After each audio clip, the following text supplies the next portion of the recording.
அம்மா முதலமைச்சரா இருந்தாங்க.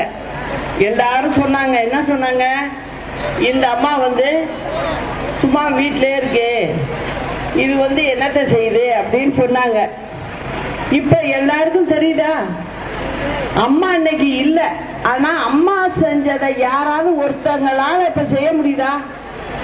செய்ய முடியல. அதுதான் உண்மை. இப்ப இன்னைக்கு பாத்தீங்கன்னா இந்திய லெவல்ல கிட்டத்தட்ட 61% பெண்கள் வேலைக்கு போறதா கணக்கெடுத்திருக்காங்க. இதுல முக்கியமா கவனிக்கணும், 41% பெண்கள் தமிழ்நாட்டில் தான் இருக்காங்க. இந்தியா பூரா உள்ளதுல தமிழ்நாட்டில் மட்டுமே 41% பேரு பெண்கள் வேலைக்கு போறாங்க. அந்த நிலையை யார் ஏற்படுத்தி கொடுத்தது? அம்மா. அம்மா என்ன பண்ணாங்க, சின்ன பிள்ளைங்க வீட்டுல அவங்களுடைய அம்மாவுக்கு வேலை செஞ்சு கொடுத்துட்டு போகணும், பெண் பிள்ளைகள்னா. அந்த மாதிரி இருக்கும்போது அதுங்க சரியா பஸ் கிடைக்கணும், கிராம பிள்ளைங்க பள்ளிக்கூடத்துக்கு போயாகணும், போக முடியாது அப்படிங்கிறதுக்காக என்ன செஞ்சாங்க, சைக்கிள் வாங்கி கொடுத்தாங்க. அதனால பிள்ளைங்க தாய்க்கும் வீட்டுல வேலையெல்லாம் செஞ்சு கொடுத்துட்டு பெண் குழந்தைங்க சொந்தமா சைக்கிளை மிதிச்சு போய் பள்ளிக்கூடத்துக்கு போனுச்சு. அதனால படிக்க முடிஞ்சது. இப்ப பாத்தீங்கன்னா இதெல்லாம் செஞ்சது, இதுக்கு அடித்தளம் போட்டது எல்லாமே அம்மா தான். இவங்க நான் அதை பண்ணிட்டேன் இதை பண்ணிட்டேன் அப்படின்னு சொல்றாங்க. இப்ப சமீபத்தில் பாத்தீங்கன்னா இங்க வந்திருக்காரு முதலமைச்சர், என்ன தெரியுமா சொல்றாரு, எனக்கே மனசு ரொம்ப கஷ்டமா இருக்கு. ஒரு முதலமைச்சர் இப்படி எல்லாம் பேசலாமா? என்ன பேசினார் தெரியுமா, மதுரையில பரோட்டா கிடைக்கும், நல்லா மதுரையில ஜிகர்தண்டா கிடைக்கும். இதெல்லாமா ஒரு முதலமைச்சர் சொல்றாரு? முதலமைச்சர் இந்த மாதிரி வார்த்தை எங்காவது பேசுவாங்களா? யார் யாரு எந்தெந்த ஊருக்கு போறாங்களோ அவங்க சொந்த காசை செலவு பண்ணி அந்த ஊர்ல என்ன நல்லா கிடைக்குமோ வாங்கி சாப்பிடுவாங்க. அதுக்கும் இவருக்கும் என்ன சம்பந்தம்? சம்பந்தம் கிடையாது. நீங்க என்ன பண்ணணும், நீங்க செஞ்ச திட்டங்கள் நல்லபடியா போய் சேரணும் அப்படிங்கறதுக்கு நீங்க செய்யணும். ஆனா அதை செய்யல. சும்மா இத சாப்பிடறதுக்கு இது கிடைக்குது அது கிடைக்குது, ஏதோ அரசாங்கத்துல இருந்து பணம் கொடுத்து நீங்க சாப்பிடறாப்புல, இதெல்லாம் தேவையா? இன்னும் அந்த ஏமாத்துற எண்ணம் தான் அந்த திமுகவுக்கு இருக்கு. அது மட்டும் இல்ல, அவங்க தனியாவும் வரல, கூட பாருங்க ஒரு பெரிய கூட்டணி. அந்த கூட்டணியெல்லாம் இனிமே காணாம போக வைக்கணும். அது மக்கள் கையில தான் இருக்கு. இப்ப ஒரு பக்கம் இது, ஒரு பக்கம் பாத்தீங்கன்னா நம்ம கட்சியில துரோகிகள் அதிகமாயிட்டாங்க. இப்போ அம்மா இருந்த பேர் அப்படி எல்லாம் இல்ல. இப்ப 3 முறை முதலமைச்சரா இருக்கிறாங்க, திருப்பி பாத்தீங்கன்னா வேற கட்சிக்கு போறாங்க, இந்த மாதிரிலாம் பண்றாங்க. இப்போ அவங்களுக்கும் நம்ம புத்திய புகட்டி ஆகும். நம்ம கட்சிக்காரங்களாகட்டும் தமிழ்நாட்டு மக்களாகட்டும் தலைவரையும் அம்மாவையும் நம்பி இருந்தாங்க. எதனால? அவங்க 2 பேரும் ஏழை எளியோட நல்லா பார்த்துக்கிட்டாங்க. அந்த ஒரு காரணத்துக்காக தான் எல்லாருமே நீங்க எல்லாம் வாக்களிச்சீங்க. உங்களுக்கு நல்லபடியா செஞ்சாங்க எல்லாமே. அது நாம அம்மா கூடவே இருந்து வேற பார்த்திருக்கேன், எனக்கும் அது தெரியும். அதனாலதான் நான் சும்மாவே இருக்கிறது இல்ல. இப்ப திமுக அரசாங்கத்துல ஏதாவது தப்புன்னா உடனே வரிஞ்சு கட்டிக்கிட்டு வந்துடுறானா, என்ன நீ இதை செய்யல அதை செய்யல, இதுக்கு பதில் சொல்லுங்க அப்படின்னு நான் கேக்குறேன். அதுக்கு மூச்சு பேச்சு இல்ல, சும்மா அங்கேருந்து வர்றது, வந்துட்டு ஏதோ ஒண்ணு பேசி ஜனங்களை நம்ப வச்சுட்டு போறது. போன இதுல எல்லாம் பாத்தீங்கன்னா என்னென்ன சொன்னாங்க. நான் அப்பவே நினைச்சேன், என்ன இதெல்லாம் செய்யறதுக்கு நிதிநிலை சரியா இருக்கணுமே, நிதிநிலை இல்லையே, எங்க இருந்து வரும், எப்படி செய்வாங்க அப்படின்னு நானும் இதுல 15 வருஷமா அம்மாவும் முதலமைச்சரா இருந்திருக்காங்க. நான் எல்லாத்தையும் பார்த்திருக்கேன். இப்ப உங்களுக்கெல்லாம் நல்லாவே புரியும், பெண்களுக்கு நல்லா புரியும். காரணம் என்ன? பெண்கள் எல்லாம் வீட்டுல கணக்கு வழக்குகளை நீங்க தான் பாக்குறீங்க. என்ன சம்பாத்தியம் வருதோ அதுல 4 பிள்ளைங்க உள்ள வீடு இருக்கு, 6 பிள்ளைங்க உள்ள வீடு இருக்கு. அப்ப என்ன பண்ணுங்க, நீங்க இருக்கிறதுல நம்ம எவ்வளவு வருவாய் வருது, நமக்கு சம்பளம் எவ்வளவு வருது, கணவர் எவ்வளவு சம்பாதிக்கிறாரு, அதுல இருந்து நம்ம ஒரு நாளைக்கு எவ்வளவு செலவு பண்ணணும் அப்படின்னு பார்த்துதானே நீங்க எல்லாம் செலவு பண்றீங்க. அதனாலதான் நான் சொல்றேன், பெண்களுக்கு இந்த விஷயம் நல்லாவே புரியும். ஆனா அதே போலதான் அரசாங்கமும் ஒன்னும் பெரிய விஷயம் இல்ல, நீங்க வீட்டுல நடத்துற மாதிரி பெரிய விஷயம் தான் அரசாங்கம் நடத்துறது. அந்த அரசாங்கம் நடத்துறதுல வருவாய் வந்தது எவ்வளவு வந்திருக்கு, அதுல என்னென்ன செலவுகள் அப்படின்னு நம்ம பார்த்து வாக்குறுதி கொடுக்கணும். ஆனா நம்ம அப்படியா வாக்குறுதி கொடுக்கிறோம்? இல்ல, அவங்க கொடுக்கறது இல்ல, எப்படியாவது ஓட்ட வாங்கி போடணும், ஜெயிச்சிடணும். அதுக்கப்புறம் நீங்க அவங்களெல்லாம் திரும்பியே பார்க்க முடியாது. முதல்ல பாத்தீங்கன்னா இங்க எல்லாம் நடக்கிறது, நான் மதுரை விஷயம்லாம் கேட்டுக்கிட்டு தான் இருப்பேன். கொலை கொள்ளை இதெல்லாம் அதிகமா நடக்குது.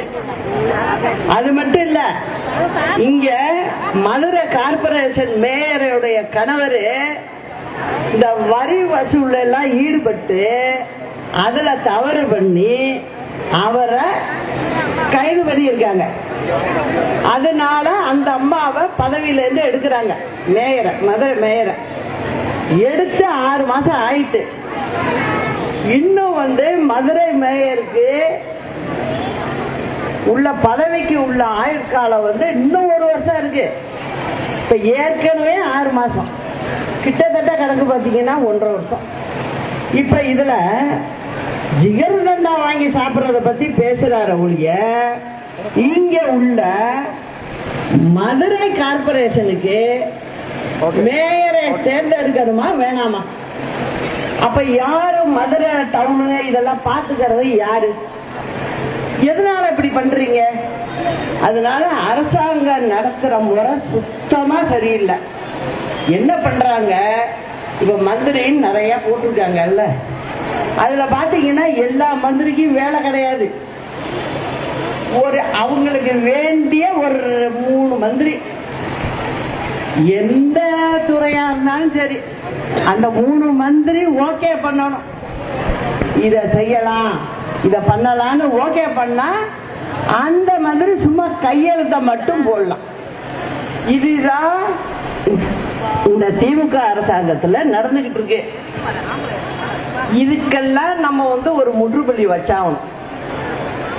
வைக்கணும்னா என்ன பண்றது அப்படிங்கிற முடிவை எடுத்ததுக்கு அப்புறம் நான் ஒரு பக்கம் மக்களை பாக்குறேன், ஒரு பக்கம் இந்த கட்சியிலே இருந்த தொண்டர்களை பாக்குறேன்.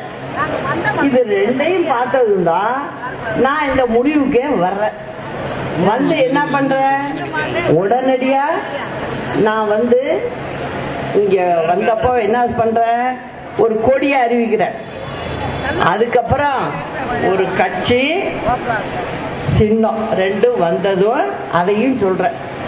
இது எல்லாமே 1 மாசம் 1.5 மாசத்துக்குள்ள பண்ணதுதான்.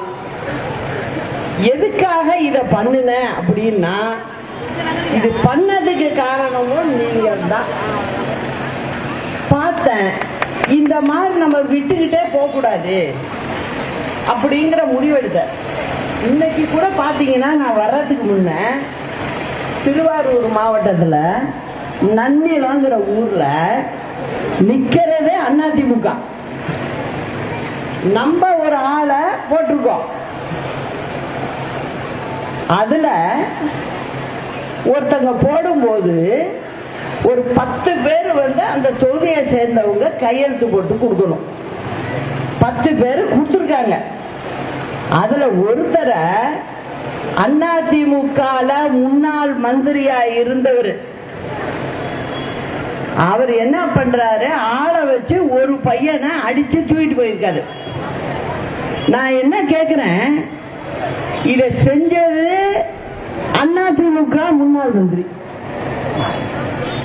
இப்ப நடக்கிறது திமுக அரசாங்கம். அப்ப நீங்க 2 பேரும் ஒன்னாயிட்டீங்களா? உங்க போலீஸ் என்னப்பா பண்ணுது? அவருக்கு இங்க நியாயம் கிடைக்கணுமா வேண்டாமா? அந்த பையன் என்ன பண்ணிருக்காரு, உடனே என்ன பண்ணிருக்காரு, வாட்ஸ்அப்ல வெளியில சொல்லிட்டாரு, அந்த பையனை அடிச்சு வச்சிருக்காங்க. அங்கே சொல்றாரு, என்ன அடிச்சு கையெழுத்து மட்டும் வெத்து பேப்பர்ல வாங்கிட்டு போயிட்டாங்கன்னு அந்த பையன் வெளியிட்டாரு.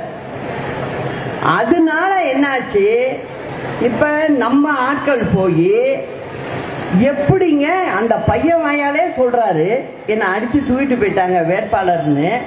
அப்படி இருக்கும்போது எங்க வேட்பாளரை நீங்க தகுதி நீக்க எப்படி பண்ணுவீங்க அப்படின்னு சொல்லி அங்க தர்ணா நடத்தி பிரச்சனை பண்ணி, நான் இப்ப புறப்புறப்பதான் தகவல் வந்தது, சரி ஏத்துக்கிறோம் அப்படின்னு.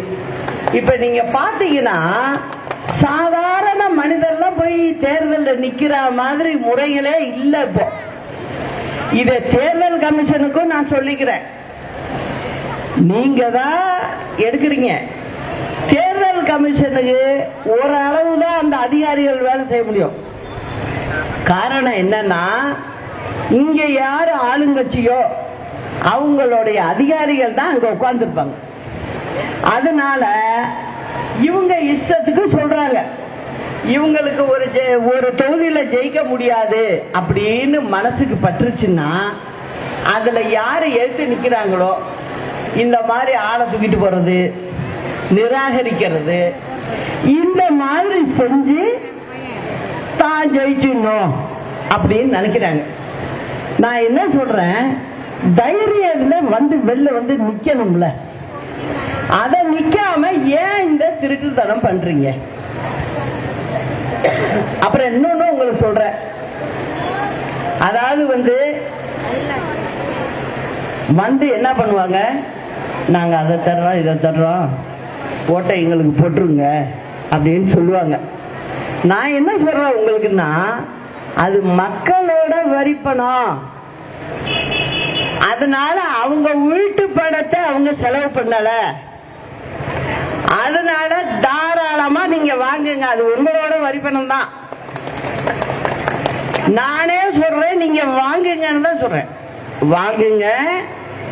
ஆனா வாக்க மட்டும் எந்த வேட்பாளருக்கு போடணும் அத மனசுல வச்சுங்க, அதுக்கு போடுங்க. இப்ப நம்ம வேட்பாளருக்கு நீங்க போட்டீங்கன்னா தான் நான் இவங்கள கேள்வி கேட்க முடியும், எதுவும் பண்ண முடியும். இதுதான் உண்மை நிலைமை. அதனால இப்ப எனக்கு காலையில இருந்து வந்த தகவல், நாங்க நம்ம நிக்கிற இடத்துல எல்லாம் எப்படியாவது கழிச்சு விடுங்க, நிக்க விடாம பண்ணுங்க அப்படின்னு சொல்லி ஒரு வேலையே நடந்திருக்கு. இதெல்லாம் ரொம்ப தவறானதுங்கிறதையும் சொல்லிக்கிறேன். அம்மா இருக்கும் போதெல்லாம் இந்த மாதிரி வேலையெல்லாம் கிடையாது. யாரு நின்னாலும் நாங்க இந்த மாதிரி வேன்ல வருவோம், நேரா மக்கள்கிட்ட பேசுவோம், நேரா ஒண்டி கொண்டி வா அப்படின்னு தான் கேட்போம். அப்படிதான் அம்மா அரசியல் பண்ணது. உங்களுக்கெல்லாம் தெரியும், நான் கூடவே பின்னாடிதான் உட்கார்ந்துருப்பேன், பார்த்திருக்கீங்கல்ல. கிட்டத்தட்ட 39 வருஷமா நான் இதுல இருக்கேன். உங்களுடைய ஆட்டத்துக்கு கிட்டத்துக்கெல்லாம் முடிவு கட்டதான் நான் வந்திருக்கேன். அதையும் சொல்றேன், நீங்க மக்களை ஏமாத்திக்கிட்டு இருக்கீங்கிறது நல்லா எனக்கு தெரியும். எல்லாத்துக்கும் முடிவு கட்டணும்னு தான் நான் நினைக்கிறேன். அதனால எந்த இடத்துல தமிழ்நாடு முழுவதுமே சொல்றேன், எந்த இடத்துல தென்னந்தோப்பு சின்னம் இருக்கோ அங்கெல்லாம் யாரு என்ன சொன்னாலும் கரெக்டா போட்டுருங்க ஓட்டை. அதுக்கப்புறம் உங்களுக்காக நான் இருக்கேன், நான் பாத்துக்கிறேன். அத நான் ஒவ்வொரு இடத்துலயும் நான் சொல்றதுக்கு காரணம் இதான். இன்னைக்கு படிச்ச சின்ன பிள்ளைகளுக்கு வேலை இல்லை. நீங்க அரசாங்கங்கிறீங்களே, வேலை கொடுத்தீங்களாப்பா? நீங்க 5 லட்சம் பேருக்கு வேலை கொடுப்போன்னு 21 போன தேர்தலில் நீங்க வாக்குறுதி கொடுத்துருக்கீங்க. செஞ்சீங்களா? நீங்க செய்யலையே. அதே போல பெண்களுக்கு சுத்தமா பாதுகாப்பு இல்லை. வெளியில போயிட்டு வர முடியல. எங்க பார்த்தாலும் மணமகிழ் மன்றம்னு சொல்லி நீங்க கோட்டையும் ஏமாத்திக்கிட்டு, நீங்க எங்க பார்த்தாலும் வீடுகள்ல எல்லாம் நீங்க டாஸ்மாக் இதை நீங்க நடத்துறீங்க. அதை எப்படி நடத்துறீங்க? பிரைவேட் ஆளை வச்சு நடத்துறீங்க. எல்லாமே திமுகவங்க தான். அங்க சாதாரண பெண்கள் கூட போயிட்டு வர முடியல. எங்க தமிழ்நாடு முழுவதும் இது இருக்கு. இதெல்லாம் கண்டிக்கணும். அதனாலதான் பெண்கள் வெளில போக முடியல. அது மட்டும் இல்ல, பள்ளிக்கூடத்துல எல்லாம் இப்ப போதைப் பொருள் விக்குது. அது எப்படி அரசாங்கத்துக்கு தெரியாமையா விற்க முடியும்? எப்படி விடுறீங்க நீங்க? உங்களுக்கு அதுல பங்கு இருக்கா? நான் கேட்கிற கேள்விக்கு நீங்க பதில் சொல்லணும். எப்படி இது இவ்வளவு நடமாட்டத்துல போகுது? இப்ப ஒவ்வொரு வீட்லயும் நம்ம எப்போதும் சொல்லுவோம், இந்த பிள்ளைகள் போய் பள்ளிக்கூடத்துக்கு போயிட்டு வீடு திரும்புறது வரைக்கும் எல்லா தாய்மார்களும் வயிற்றுல நெருப்ப கட்டிக்கிட்டு இருக்காங்க. பெண் பிள்ளையா இருந்தாலும் சரி, ஆண் பிள்ளையா இருந்தாலும் சரி. இதுக்கு என்ன காரணம்? போதை கலாச்சாரத்தை எங்க பார்த்தாலும் நீங்க சும்மா ரோட்ல போனா கூட வித்துக்கிட்டு போற அளவுக்கு ஆகி போச்சு. அதெல்லாம் இதுக்கெல்லாம் ஒரு முடிவு கட்டணும். அப்படின்னா நம்ம இருந்தாதான் முடிவு கட்ட முடியும். அது நீங்க எங்களுக்கு ஓட்ட போட்டுருங்க. நான் எப்படி வரணும் என்னங்கிறதுக்கெல்லாம் நான் பாத்துக்கிறேன். அதெல்லாம் ஒண்ணுமே கவலைப்படாதீங்க. நீங்க மக்கள் என்னோட இருக்கீங்க. அது எத்தனை பெரிய கூட்டணியா இருந்தா மக்கள் என் பக்கம் இருக்கிறதுனால நான் இந்த சலசலப்புக்கெல்லாம் பயப்படுறவ கிடையாது. அம்மாவும் நானும் எவ்வளவோ பார்த்துட்டு தான் வந்தோம். நீங்க பிடிச்ச எங்களை எல்லாம் உள்ளார போட்டீங்க, ஜெயில போட்டீங்க, கொண்டுட்டு போய் 4 வருஷம் ஜெயில அடைச்சிங்க. அப்படிலாம் பயந்து போயிடுவேன்னு நினைச்சுக்கிட்டு பண்ண வேலை தான் இதெல்லாம். அதுக்கெல்லாம் பயப்படுற ஆளு நான் கிடையாது. அதனால வந்ததை பார்த்துக்கோன்னு தான் நான் இருக்கேன். ஆனா மக்களுக்கு நான் சொல்ல வேண்டியது என்னோட கடமை. இப்போ அரசியல் வெளியில மட்டும் பண்ணாதவங்க கோயில்லையும் பண்ண ஆரம்பிச்சுட்டாங்க. எந்த கோயில்லையோ நீங்க போனீங்கன்னா சாமி என்ன உங்கள்கிட்ட 300 ரூபா கொடு, 400 ரூபா கொடு நான் கேக்குது. யாராவது ஒரு ஏழை எளியவங்க போய் சாமி கும்பிட்டுட்டு வெளில வர முடியல. எல்லாருக்கிட்டையும் இந்த இவ்வளவு பணம் கொடு, அப்பதான் நேரம் போலாம். நீ இதெல்லாம் என்ன? அம்மா இருந்தப்ப அப்படியா இருந்தது? பெரிய பெரிய கோயில் எல்லாம் எல்லாரும் போயிட்டு வந்தாங்க. போயிட்டு வந்தது மட்டும் இல்ல, ஏழை எளியதுங்களுக்கெல்லாம் சாப்பாடும் அங்க கொடுத்துருக்காங்க. நீ எல்லாத்துலயும் பெரிய பூட்டை போட்டு பூட்டிட்டு சாமி பேர்ல உள்ள பணத்தை எல்லாம் எடுத்து நீ ஒவ்வொரு விழாவா நடத்திக்கிட்டு இருக்கீங்க. அதே போல கும்பாபிஷேகம் பண்ற நாங்க 1000 பண்ணிட்டோம். இப்ப அடுத்த இதுல சொல்லியிருக்காங்க. என்ன சொல்லியிருக்காங்க தெரியுமா? 5000 பண்ணுவோம். கும்பாபிஷேகம் 5000 பண்ணுவோம் அப்படிங்கிறது எனக்கு தெரிஞ்சவங்களே என்கிட்ட சொல்லி வேதனைப்பட்டாங்க. என்ன சொல்றாங்க? ஒரு வேலையை நாங்க செஞ்சு தரோம் வேண்டுதல்னு போனோங்க. அவங்க என்ன சொல்றாங்க? நீ பணத்தை மட்டும் என்கிட்ட கொடுத்துரு, நாங்க பண்ணிடுறோங்கிறாங்க. அம்மா இருந்தப்ப எல்லாம் அப்படியெல்லாம் இல்லை. நீங்க இந்த வேலைக்கு இவ்வளவு ரூபா ஆகும், நான் ஆள் பார்த்து வச்சிருக்கேன், நான் செஞ்சு கொடுத்துறேங்கன்னு சொன்னா தாராளமா நீங்க செய்யுங்கன்னு சொல்லி விடுவாங்க. நீங்களே ஆள் அடிச்சு அந்த இடத்துல ஒரு கான்ட்ராக்டர் அடிச்சு நீங்க அந்த வேலையை செஞ்சு கொடுக்கலாம். உங்க மனசுக்கும் திருப்தி இருக்கும், சாமிக்கு செஞ்சது நம்மளே செஞ்சோம் அப்படின்னு இருக்கும். அப்படிதான் செய்யணும். ஆனா இந்த அரசாங்கம் அப்படி இல்லை. நீ பணத்தை கொடுத்துரு, மற்றதை நாங்க பாத்துக்கிறோம்னு சொல்லிட்டு இவங்க கிட்ட இருந்து வாங்குற பணத்தை எடுத்துக்கிட்டு சும்மா என்ன தெரியுமா பண்றாங்க? கவர்மெண்ட் கோயில் பணத்திலிருந்து அந்த வேலை செஞ்சதா எடுத்துடுறாங்க. இவங்க என்ன சொல்றாங்க? நாங்க தானே சொன்னோம் உபயதாரர்னு பேரை போடுங்கன்றாங்க. பேரெல்லாம் போட முடியாதுங்கிற. ஏன் நீ பேர் போட முடியாதுன்னு சொல்ற? பணம் கொடுத்து இன்னொருத்தவங்க செய்யறாங்கன்னா அவங்க பேர் போடலாமே, தப்பு கிடையாது. ஆனா போடுறது இல்ல. இப்படிதான் இந்த 1000 இது கோயில் கும்பாபிஷேகம் நடந்திருக்கு. கோயிலுக்குள்ள போயிட்டு வரணும்னா குறைச்சலா ஒரு ஏழையா இருந்தா கூட 500 ரூபாய் வேணும். இல்லைன்னா அங்க அதுக்குள்ள போறதுக்கு விட மாட்டேங்கிறாங்க. சாமிய பாக்கிறதுக்கே பணம் கேக்குதுப்பா இந்த அரசாங்கம். இதுதான் நடக்குது. இதுக்கு எல்லாம் நீங்க முடிவு கட்டி ஆகணும். நான் எல்லாத்தையுமே சொல்லிட்டேன் உங்கள்கிட்ட. இன்னும் நிறைய இருக்கு, தினம் சொல்லுவேன். அதுக்கெல்லாம் இவங்களால பதில் சொல்ல முடியாது. ஏன்னா எல்லாமே ஏமாத்து வேலை தான். அதனால நிச்சயமா நீங்க எங்க மதுரை மத்திய தொகுதியில் உள்ள சக்கரவர்த்தி அவர்களுக்கு தென்னந்தோப்பு சின்னத்துல நீங்க வாக்களிச்சு வெற்றி பெற செய்யணும்னு அன்போடு கேட்டுக்கிறேன். நிச்சயம் செய்வீங்க. அந்த செய்தியை நான் பார்த்துட்டு திருப்பி நான் வெற்றி பெற்றது நான் உங்களை பார்ப்பேன். நிச்சயம் நீங்க நல்லதை செய்யணும். ஒரு சாதாரண ஆட்களை நம்ம எம்எல்ஏ ஆக்கி கொண்டுட்டு போகணும். அப்பதான் உண்மையான வழி தெரியும். அதுக்காக தான் நான் இந்த மாதிரி தான் நான் செஞ்சுக்கிட்டு இருக்கேன்.